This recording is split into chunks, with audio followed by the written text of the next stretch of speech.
Hi friends, welcome to Ragas Kitchen. நீங்க நம்ம channel subscribe பண்ணலனா கீழ இருக்க subscribe button press பண்ணிக்கோங்க. அப்படியே பக்கத்துல இருக்க bell button press பண்ணிக்கோங்க. அதுல all on option press பண்ணிக்கோங்க friends. அப்பதான் நான் அப்லோட் பண்ற வீடியோஸை நீங்க மிஸ் பண்ணாம பார்க்க முடியும்.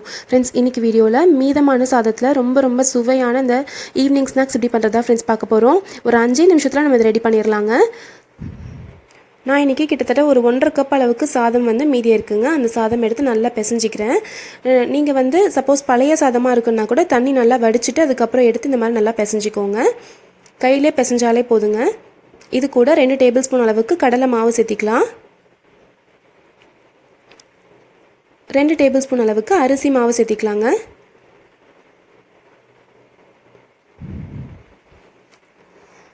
ஒரு பெரிய வெங்காயத்தை பொடியாக நறுக்குனது நான் அது கூட சேர்த்திக்கிறேங்க.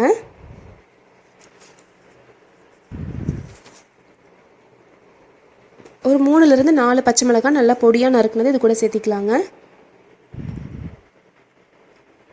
கொஞ்சமாக கருவேப்பிலை நல்லா பொடியாக நறுக்கி இது கூட சேர்த்திக்கலாம்.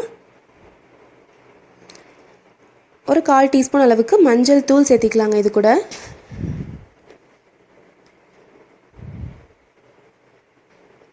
தேவையான அளவுக்கு உப்பு சேர்த்திக்கலாம். நான் வந்து சாதத்தில் உப்பு போட மாட்டேங்க. சப்போஸ் நீங்கள் சாதத்தில் உப்பு போடுறதா இருந்தால் அதுக்கு தகுந்த மாதிரி பார்த்து சேர்த்திக்கோங்க. ஒரு 1/2 டீஸ்பூன் அளவுக்கு நான் மிளகாய்த்தூள் சேர்த்திக்கிறேன். கொஞ்சமாக பெருங்காயத்தூள் சேர்த்திக்கிறேங்க. இது எல்லாத்தையும் நல்லா இப்போ கலந்து விட்டுக்கலாம். உங்களுக்கு வந்து கரம் மசாலா டேஸ்ட்லாம் பிடிக்கும் அப்படின்னா நீங்கள் இதில் கரம் மசாலா தூள் கூட ஒரு 1/2 டீஸ்பூன் சேர்த்திக்கலாங்க.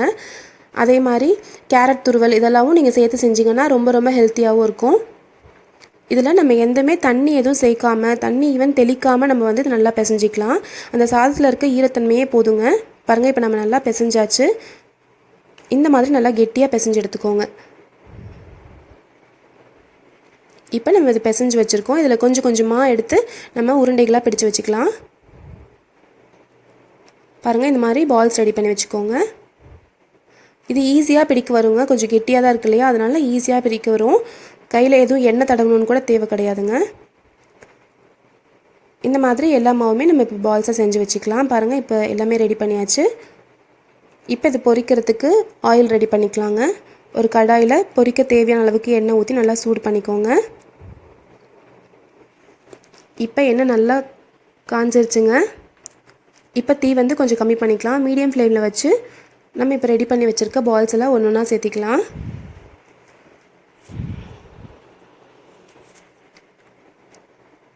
குழந்தைங்க வந்து ஸ்கூல்லேருந்து வந்ததுக்கப்புறம் கூட நம்ம இது மாதிரி பண்ணி கொடுக்கலாங்க. 5 நிமிஷத்தில் நம்ம பண்ணிடலாம். அவங்களும் ரொம்ப விரும்பி சாப்பிடுவாங்க.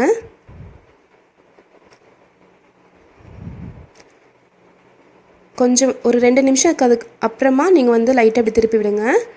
உடனே எடுக்க வேண்டாம். ஒரு 2 நிமிஷத்துக்கு அப்புறமா நீங்கள் திருப்புங்க.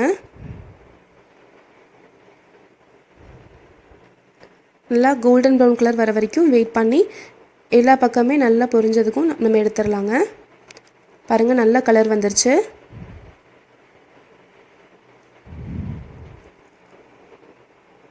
ரொம்ப சூப்பரான ஈவினிங் ஸ்நாக்ஸ் ரெடி ஆயிடுச்சுங்க. இது சாப்பிட்டு பார்த்துட்டு குழந்தைங்க வந்து இந்த மீதியான சாதத்தில் செஞ்சுருக்கோம் அப்படின்றதே அவங்களுக்கு தெரியாதுங்க. சாப்பாடை நம்ம யூஸ் பண்ணியிருக்கோமா அப்படின்றது கூட தெரியாது.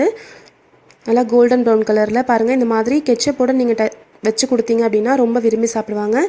இந்த ரெசிபி உங்களுக்கு பிடிச்சிருந்துச்சுன்னா நம்ம சேனல் ராகாஸ் கிச்சனில் ஒரு லைக் கொடுங்க. ஃப்ரெண்ட்ஸ் கூட ஷேர் பண்ணுங்கள், சப்ஸ்கிரைப் பண்ணுங்கள். தேங்க்யூ.